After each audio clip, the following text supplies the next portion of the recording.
What's up, everybody? Welcome to Ryan's Aquarium Adventures, Adventure Aquariums, however I spelt it or named it. Basically, welcome to the channel. This is my first video, and I wanted to start off with a water change, and I wanted to talk about a couple of things. So just on my experience, this is going to be a page for my aquariums, my experiences with aquariums, and all the good stuff that I get to do, learn, and achieve along the way.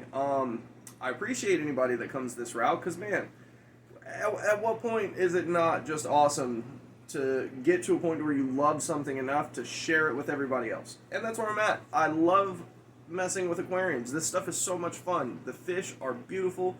It's like, I don't know, it's therapeutic almost. I guess you could say it. They're kind of like my comfort pets. I forget what the word is.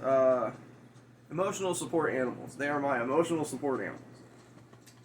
And this tank here, it's not too terribly bad off. There's a little bit of algae on the very front glass. I'll, do all that. But it's time for a water change because the spiderwood has leaked all of the tannins into the water, and I like the dark water look, but I'm going after a clear water for this one. I like the colors of the spiderwood, and I kind of want to keep that vibrant. I have another tank with spiderwood in it that I am letting get not necessarily super dark water, but I'm letting it go more towards the dark water side.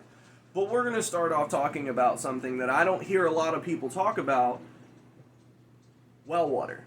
So I live in the country, I live in the country, and it's one of those things where we have well water, and well water in itself, from what I've found and experienced along this way, well water itself is not that bad or that hard to treat. What's hard about it is the pH. Well water is incredibly high pH. It comes out of our well at, I think, something like 8.2, 8.3 pH, and then we run it through our Brita filter, and that knocks it down to like 7.8 to, 8.0. It really just depends. Filter to filter, it can change just a little bit, so I've seen a little bit of variation in it. However, it's always high. It is always high. All right? Now, I have tried a handful of different products. I've tried a couple of neutrals. I've tried a couple of pH ups, pH downs, just playing with things in different ways. I've even tried blending distilled water or, natural occurring spring water with well water, filtered well water, and I've gotten mixed results. The one thing I found that I really enjoy is this Seachem neutral regulator. This stuff is awesome. I have to go a little heavy on my dosage, obviously, because my well water is heavy with that pH. So I have to go 2 and 3 times the dose amount. But in the grand scheme of things, considering this will ultimately turn my water safe, and what's beautiful about it is I have the full master kit, the droplets to figure everything out, and I have some of the strips, so I can read all of the different readings that I need to read. And with this stuff here, as easy as 1, 2, 3. Just scoop, scoop, scoop, shake it up, let it sit for a little while, test it, scoop, scoop, scoop. And you can regulate this stuff out. If you've got good tap water, it's going to do exactly what it's meant to do based on the directions on the back. However, nobody talks about well water. So I just wanted to point out that this stuff right here is about the only thing that's managed to get the well water to come down in pH and stay down in pH. I absolutely love this stuff.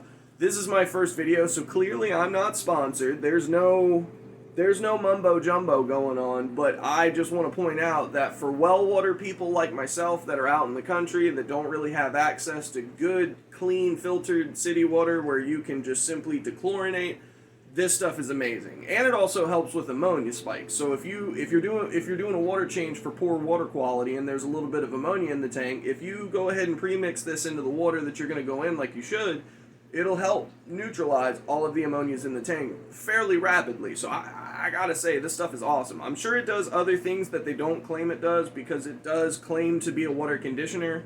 And I've known water conditioners to do quite a few things for the water, not just dechlorinate. So without further ado, I'm gonna go ahead and start water changing, and we'll talk about why I got into this hobby. Alright, so I'm ready to water change. Now I just want to say, I'm going to use this here small one. It's a little bit of a slower flow. It just kind of, I don't know, in my opinion, it allows me to be a little more selective as I'm cleaning, because if you go with one of those big old deals, pinch this hose, squeeze her down, and we are off to the races. But basically, this just lets me be a little bit more specific with what I'm doing. You know, I can kind of, with the lower flow, it might not grab everything immediately, but what I stir up, the filter will inevitably catch. I'll move little Mr. Snail. I like water changing with this, like I said.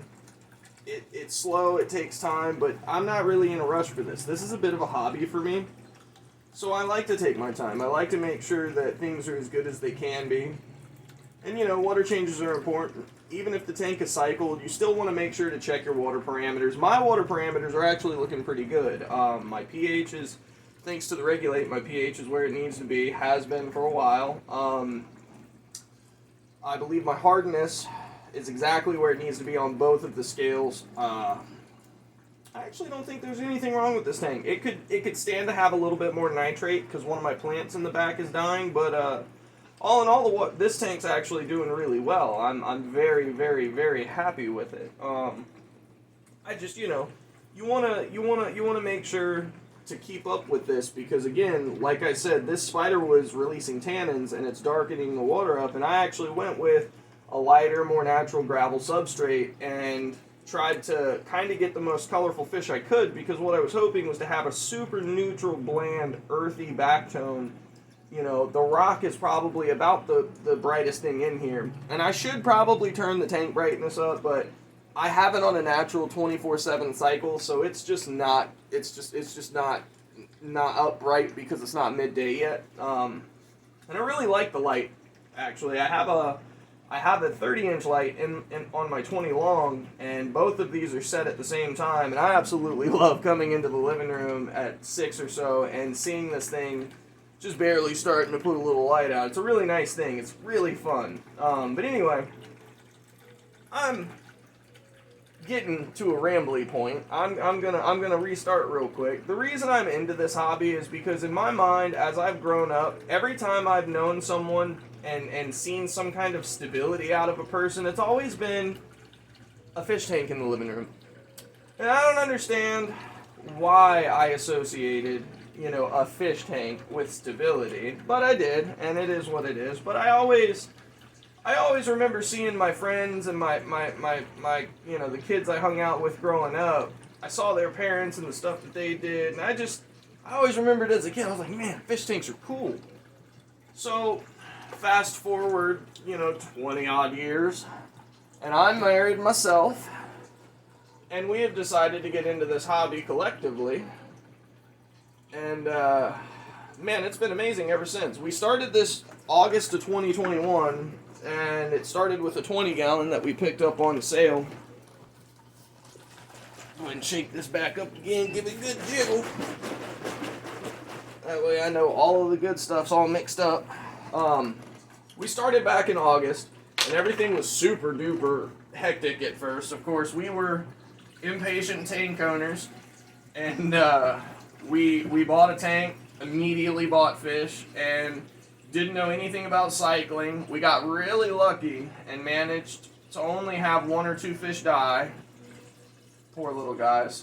I regret that. I wish I'd have paid attention. I wish I'd have really done some research to see what kind of stuff we were getting into, because man, it would have saved us a lot of trouble. Anyway, once the tank established itself and the cycle completed, once it cleared up and I really just started being able to sit back across the living room and look at it, I just loved it. It's a super basic tank. There's no real theme to it. There's not, and you'll notice I don't have very intricate or complicated tanks. But it's a super simple tank, and I just kept looking over at it, and I kept just loving it more and more every time I'd look at it. And I have just grown from there, and that's a good water change there. Kicked a little bit of stuff up, but I'll tell you what, That's already a little brighter. Once the light hits as bright as it's supposed to for the midday time, this thing's gonna look pristine.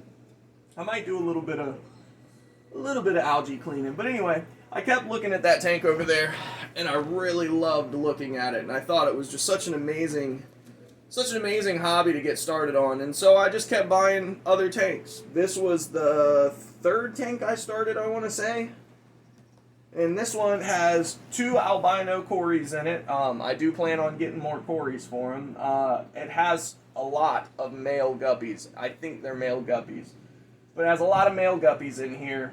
And I'll be honest, I'm eventually going to donate a handful of them, because this is only a 10-gallon tank. I can't have that many of them in here. But, like, to go from 1 20-gallon back in August, and now it's, today is March 2nd or 3rd or something like that. I don't know. I get my dates mixed up.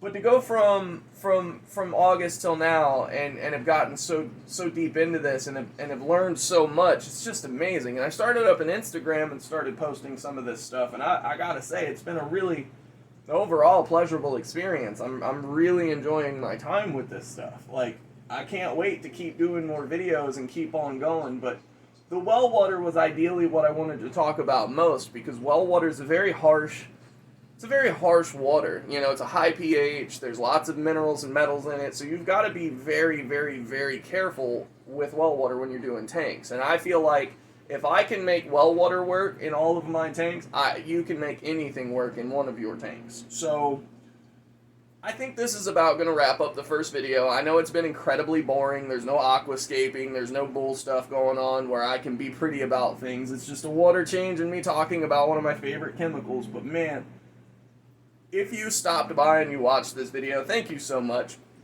I intend on growing and getting better with this and getting better content. I really want to get into this. I really want to bring people along. I'm not really looking to make any kind of money off of this. I mean, I guess if I could somehow get YouTube to make me enough money to be able to buy more fish tank stuff, okay, I'd take that. I'll take that. That'd be a lot of fun. But for what it is, I just want to share my experiences with people, and I just, like I said, a lot of people don't talk about the well water issue, and I have a few other things that I deal with being out in the middle of nowhere, like what do I do when a fish gets sick, what do I do if this starts going wrong. There's a lot of stuff that I'm limited on because I'm an hour away from the closest pet store. So if you liked this, stick around, and I promise I'll get better. I promise the lighting will get better. I promise my dialogue will get better, more organized. Like, I will seriously go at it if that's what we end up really liking and enjoying. But in the meantime, thank you, and I hope to see you next time.